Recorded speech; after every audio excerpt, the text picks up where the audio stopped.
Halo teman-teman, kembali lagi ke channel saya. Jadi kali ini kita nggak ngerjain BMW atau Mercy, kita ngerjain Honda. Karena mobil ini mobil teman saya, dan waktu lalu ketika mobilnya dibawa mobilnya itu muncul check engine light di dashboard. Dan kebetulan alat scanner BMW saya, meski untuk ABS, airbag semua hanya bisa nge-scan di BMW, tapi kalau untuk ngecek engine light bisa lah, dia harusnya sama OBD2 kan. Dan kode yang muncul adalah kode sensor oksigen.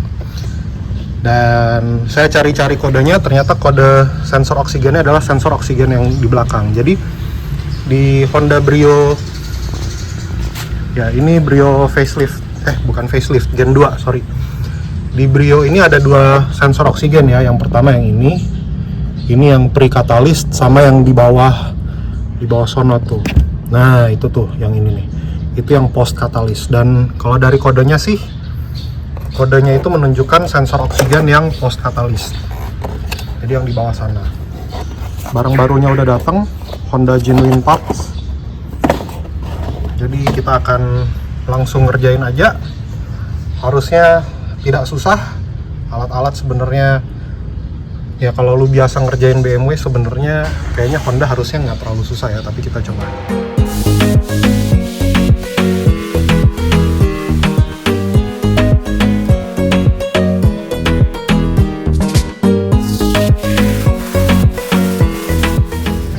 Karena model soketnya mesti dibaut belakangan, jadi urutan pengerjaannya sebenarnya kita harus ngelepas soket yang sebelah sini dulu, baru kita buka dengan kunci, jadi supaya kabelnya nggak terlilit. Dan nanti pemasangan kembalinya juga kebalikan, jadi kita harus pasang sensornya dulu, kencengin dulu, baru kabel sini yang kita cetekin. Kalau kita cetekin kabel baru kita kencengin, nanti kabelnya terlilit, itu nggak bagus buat electrical.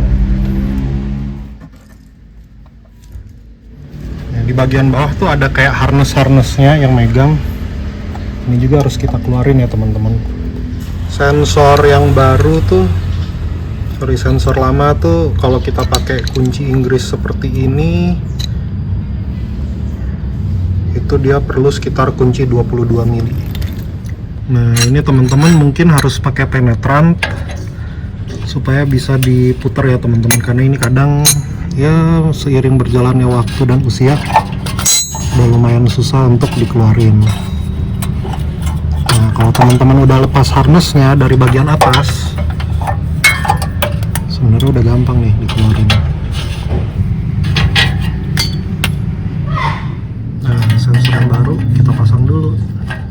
Oke, kalau sensor baru udah kepasang, kita mulai cantol-cantolin harness yang bisa kita cantolin dari bawah naik ke atas, baru nanti kita sambungkan klip sensor ini dengan kabel di atas tadi.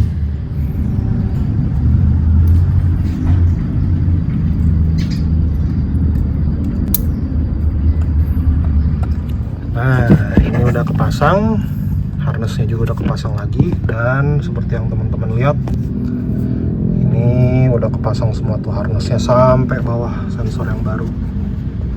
Kita tinggal masuk ke dalam mobil, kita reset cek engine lightnya, baru kita bawa jalan. Oh jauh di sini ternyata.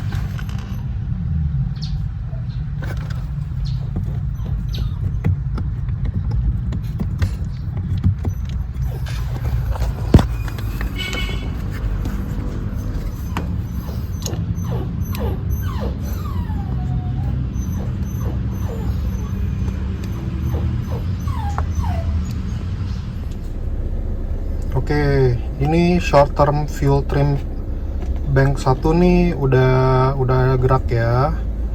Tapi yang rusak kan yang bank 2 nih. Nah, bank 2 juga udah gerak tuh. Tinggal kita clear kodenya aja. Nah, ini kalau misalnya sensornya bermasalah, itu teman-teman nggak bisa eco driving.